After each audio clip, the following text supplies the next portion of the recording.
Prejan Media TV tugamba ekyo kyokolokola kyamaanyi okubanga ku channel koli tutumira ku mwana muwala Ninsima Olivia webalika comment kaako kakini naye gwe buli saawa obeerako Makwini Princess Farida yona gye musinzira okuba ku Prejan tubebaza okuba nti mugyekuumirako commenting out ku live era osobola n'okulikinga likinga video yaffe wano ku live ekyo oba okola kyamaanyi nnyo ddala.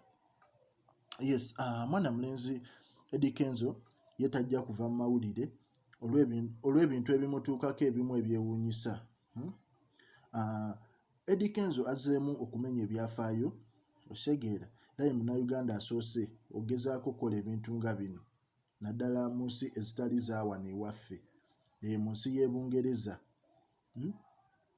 Omuyimbi Eddie Kenzo buli lukya alaga nti yeeyongera amaanyi mu kisaawe eky'okuyimba era mu kiseera kino alina ennyimba bbiri okuli Semyekozo ne Tweyagale ezikuba mu buli bifo ebisanyukirwamu kumpi mu nsi yonna.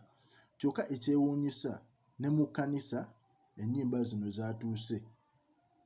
Owulira mu ggwanga erya Bungereza mu bitundu by'e Croydon, London, oluyimba lwa Semyekozo lwe lumu kino kyewuunyisa olumu ku nnyimba ezikubwa mu kkanisa mu kiseera ky'okusaba ogezaako okuwa abantu essanyu. Simanyi nsonga lwaki naye oluyimba Semyekozo mu kkanisa lwe bakuba. Kenzo yafulumya luno oluyimba lwa Semyekozo mu Novemba 29 oluvannyuma lw'okukyankalanamu naani ne mwana muwala Rema Namakula osegeera. Mu kkanisa kiraga nti mulimu bangi ku bannayuganda bategeera Oluganda era Kenzo ye muyimbi asoose okufulumya oluyimba olukubwa mu kkanisa. Oluyimba si lwa gospel ne muganda wange lwerisankuuli mu kkanisa lukuba bubi nnyo.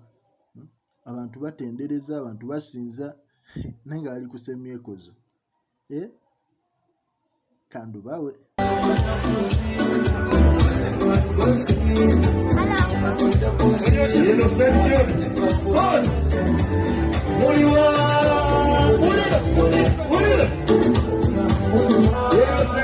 Hello.